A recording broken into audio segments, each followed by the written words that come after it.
Are we really still doing this?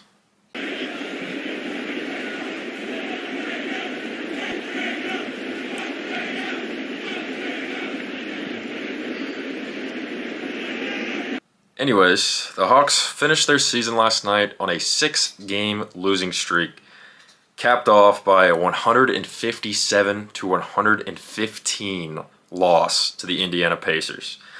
Now, I would say that's pretty bad, but that is the third time this year they have let the Pacers drop over 150 points, and the Pacers have scored 590 points across 4 games against the Hawks this year, and that's an average of 147.5 points per game.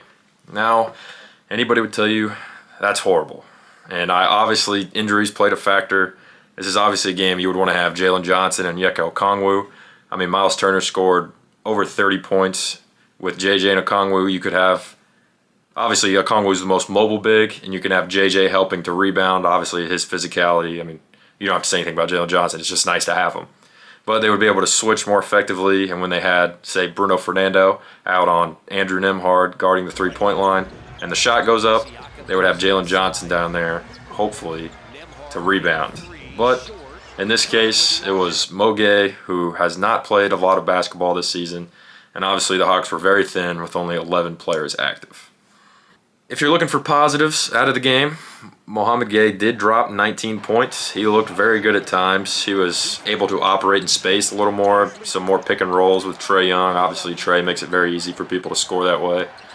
And DeJounte Murray scored 32 points, including 20 points in the second quarter, and the Hawks actually did. That was one of the times the Hawks tied up the game.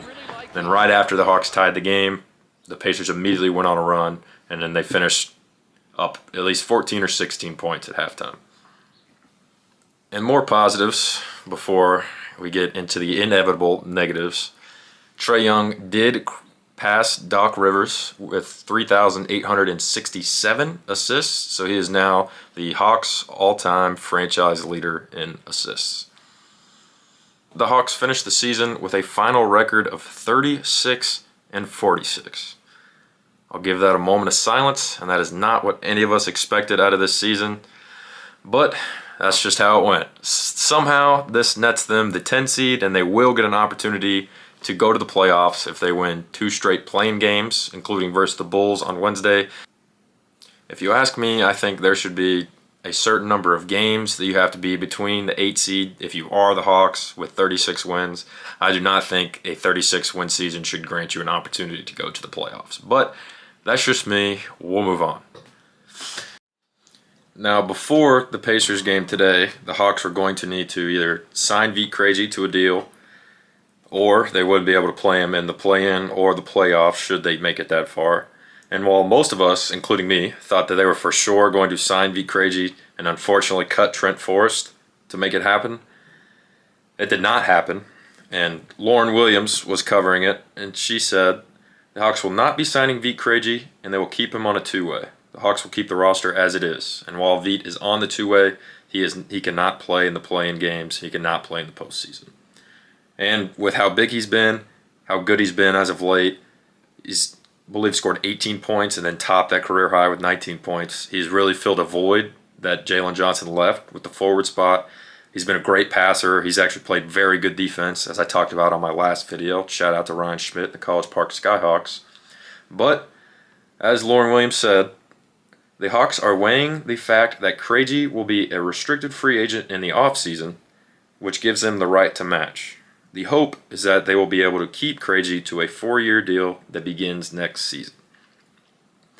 Now, I was asked for my opinion on this, and in my opinion, you signed Vit Krejci. I think he deserved it. He's played very well. He's one of the most likable guys on the team. He's probably one of the most likable guys in the NBA. And I think he's a great locker room guy, and he's definitely proved himself on the court. And I think he's a great teammate. So me personally, I don't see a reason not to sign him, unfortunately, even if that means Trent Forrest has to be cut. But I guess they want to wait till the offseason and sign him to a 4-year deal, and maybe instead of a 2-year deal. I'm not really sure. So my opinion on that is I would have signed Vit Krejci. But they didn't. As I've already said twice, he will not be able to play in the play-in, which honestly, that doesn't really bother me that much. I'm not that interested in the Hawks going full strength into a playing game and then winning another playing game, go to the playoffs. It's all the same to me. I don't think they have enough right now. I think the regular season told it all. And I think they need to make some serious moves this offseason and just go into next year, draft well, make the moves you need to do. So as far as I'm concerned, I'm not really worried about the plan or the playoffs at all, though I will be watching, and I probably still will be screaming, hoping that they win. And I think one of the most interesting parts of the Vit Krejci situation is the Hawks beat the Bulls earlier this month. On the 1st of this month, the Hawks beat the Bulls. That was a game Vit Krejci went 6 for 6 from the field. And without him, the Hawks probably aren't winning that game. And why is that funny? Because the Hawks will play the Bulls in the first game of the play-in on Wednesday.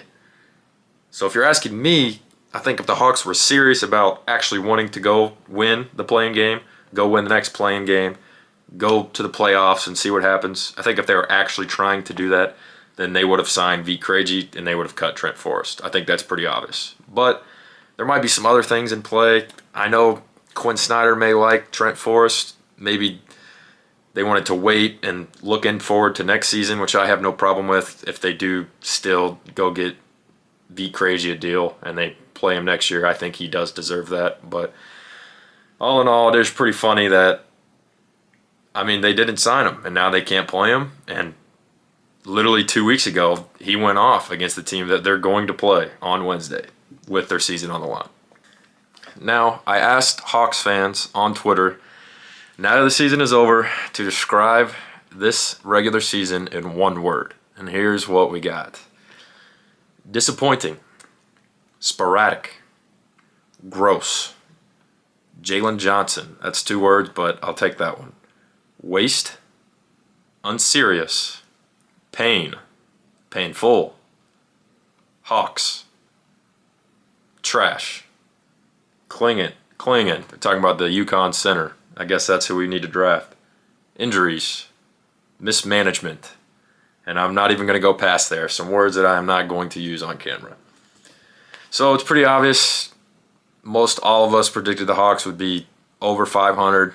As before the season, it was all the play-in isn't an option. But with injuries, as my good friend Kevin Chenard pointed out after the game, Bogdan Bogdanovic played 79 games, which is incredible considering his age and his injury history with his knee and how many minutes he played in all of these games. He was a warrior this year. But other than that, DeJounte played 78 games, which is great. Capella played 73. Garrison Matthews played 66. Saddiq Bey played 63, obviously with that season-ending injury about a month ago. DeAndre Hunter played 57. Jalen Johnson played 56, which Jalen Johnson, actually the Hawks' last win came against the Pistons when Jalen Johnson dropped a triple-double. And Jalen Johnson was awesome to watch. There's no other way around it. He really came into himself. In the short roll, he's amazing. He can pass, he can shoot floaters. He plays real physical. He was really that forward the Hawks needed, and they desperately missed him at times when he was out. But it is tough to see how many times he injured his ankle. Obviously, he was playing really well in that Heat game in the third quarter before he injured his ankle again, and then they put him out for the rest of the year. So as promised, I'm going to answer some questions from some of my fellow Hawks mutuals on Twitter, and let's see what they have to say, and I'll give my piece on whatever it may be. The question is, are Bufkin and Griffin safe on the roster this summer, or could they end up in a new spot after barely playing their first year or two in Griffin's case? So we'll start with Bufkin. I don't think he's going anywhere. I think Quinn Snyder likes him. I think he showed a lot on the defensive end, especially playing with the Skyhawks. And he had multiple 40-point games in College Park. So I think it's obvious that guy is too good to not be on an NBA team, but I think it's just a matter of, I think he still has a long way to go with the NBA and NBA minutes. But I don't think he's going to learn anything in College Park, so he kind of just has to get those NBA minutes, kind of like he has been recently at the end of this year. As far as Griffin, to be brutally honest, I love AJ Griffin, but I thought it was criminal that he was sitting on the bench for the first half of this season before they moved him down to College Park. And obviously, I talked about it in my last video. I thought it was great they moved him down to College Park. His defense has not been great and still isn't great. But I think they sent him to College Park too late. And I think I do believe that Ryan Schmidt and the College Park Skyhawks, based on what they did, Kobe Buffkin, Vit Krejci, and having the best defense down there, I think AJ Griffin would benefit a lot from being down there. I just don't think he was down there long enough. And as we saw in today's game, he's still a bit slow defensively. So I wouldn't say he's a guarantee, but I mean, I think he will be on the team next year. Okay, my man Crimson Slims is coming with some great questions. He says, earlier this season, Quinn had the centers playing up the floor to operate as handoff hubs. Do we still see that strategy today? I think that's a definite yes. And I think they run a lot of blind pig, like J.J. Redick talked about and continues to always talk about, maybe a little too much on Mind the Game. They definitely throw Capella and Bruno. I think Bruno's a bit more active, maybe off the ball than Capella, but they definitely use them as handoff hubs, but sometimes it's just a pass to them and an immediate handoff, or they'll just bring one of them to the free throw line, throw it to them, handoff, or do whatever they need to do, maybe a fake handoff and throw a pass. So yeah, I think that definitely has still happened, and I think if you rewatch the games, you could see that. And kind of answered this earlier, he said, do DeJounte and Trey really not fit, or is our backcourt fine and we just haven't been winning? I mean, I think that's honestly a fair question. Like I said earlier, having 2 point guards who aren't really defensive point guards on the floors, it's not a recipe for success. I think they have come a long way from when it first started, but I mean, in my opinion, I don't think it's going to work. I wish I thought it was going to, but I think a lot of the problems can also be attributed to just the entire roster. I mean, they had Sadiq Bey playing the 4 for a long time when Jalen Johnson was hurt. Sadiq Bey wasn't playing great defense, and no offense, he wasn't shooting the ball very well either. He was shooting about 31% from 3 going into January, February. So, I mean, there's a lot that was going wrong. They don't have the guys to do what Quinn Snyder wants to do, I don't think, especially with Capella as the main center. I don't know if he can really do everything that Quinn Snyder wanted him to do. And I think at the same time, especially at the beginning of the year, Quinn Snyder probably shouldn't have been asking him to do some of the stuff that he was doing. But in my opinion, the Hawks definitely need a retool in a big way. And I think a lot of that has to do, I mean, at the end of the day, they got rid of John Collins, and whether you liked him or not, they didn't fill his shoes. They didn't go get anybody else, which is kind of the reason that you would get rid of his contract, is so you can get somebody else. And then they've just been facing depth issues all year, especially at the 4. KJ says, what's the biggest need you hope the Hawks address in the draft? And this is a good question. I think this can go a lot of ways because at the end of the day, it depends what they do. Because I hope they're not going to run it back with the same team next year. That's my hope. I guess I could be wrong. But if they're packaging up DeJounte Murray, say, in a trade, or they're packaging up Onyeka Okongwu or Clint Capella, there's going to leave holes. So obviously, in my mind, I'm thinking go get defense in the draft. But I would like to think the Hawks will make moves outside of the draft to maybe retool and get better. But if I had to say in the draft, I mean, obviously you always want defense. That hasn't necessarily gone great for the Hawks as of late. And normally in the draft, I'm always for, fit or not, I'm just for the best player available. But I would have to say, in a perfect world, I would like a defensive-minded player that can guard guards. Because we have DeAndre Hunter, obviously, who I think is a good defender, a good team defender. But when you're sticking him on forwards one night, which he does, I think he does a really good job. I mean, Luka, you can consider him whatever you want. He's 6'7", 6'8". I'm going to consider him a forward. I think DeAndre Hunter does a good job on guys like Luka, guys like Jason Tatum. I think he's awesome to be able to stick on that. But then I think the real problems arise when you start throwing them on guards. And I don't think it's as easy to guard forwards and guards as people think that is. And I think DeAndre Hunter a lot of times kind of gets the short end of the stick because he has to do both.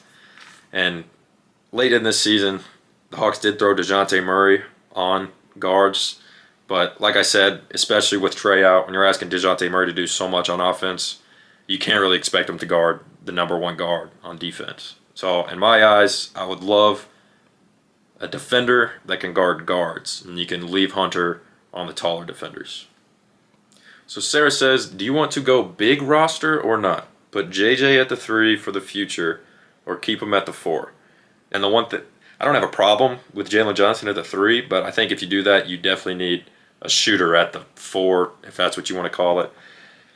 And I think you just need shooters around Trae Young. I mean, he can be absolutely lethal on offense when you have shooters that can spread the floor, and then they just need guys that can play defense. So as far as going bigger, I mean, if you can find a 4 that can also shoot the ball, I mean, sure, that'd be great. I don't know how realistic that is, but then you run into a problem with the 2. I don't know if DeAndre Hunter will come off the bench next year or not, but realistically, I don't hate going back with DeAndre Hunter at the 3, Jalen Johnson at the 4, Trae Young at the 1, and then the 2 and 5, I guess, is really up in the air, especially with Okongwu's injuries. You don't know. Obviously, the talks were shopping DeJounte Murray at the trade deadline. He says, I need a great center. And I will start by saying this. I do think Capella has got an unnecessary amount of hate this year. I think he plays good defense. Most of the time, he does have his bad games, like everybody does. But I think his offensive lapses are obviously, it's an eyesore. I'll just say that. And I'm not going to deny that. Sometimes his offensive lapses are bad. And a lot of times I wish that Trae would have a dynamic center that he could throw lobs to, or he could throw it to underneath the basket, and anytime there's a mismatch down there, boom, bucket. That would be awesome.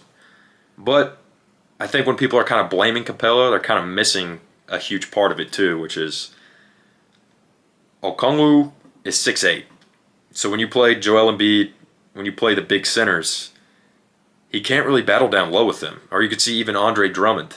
Andre Drummond went for what, 25 and 25 against the Hawks earlier this year. So when you have a big physical center, Okongwu can't really deal with that. Now where I love Okongwu would be in like a Pacers game today.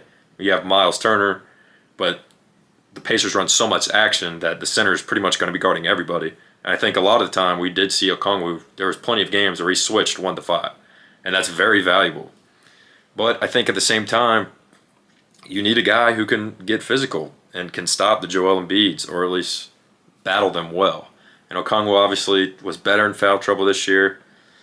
But I think it's kind of an overarching theme is Capella, I know people want to upgrade from him, but I think he gets too much hate because he is good defensively at a lot of points.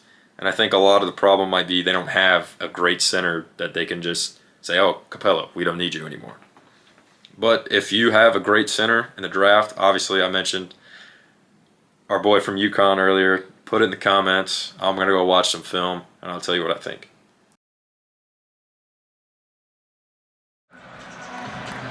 There he goes. You got barbecue back there, and you didn't invite me. Hurt my feelings.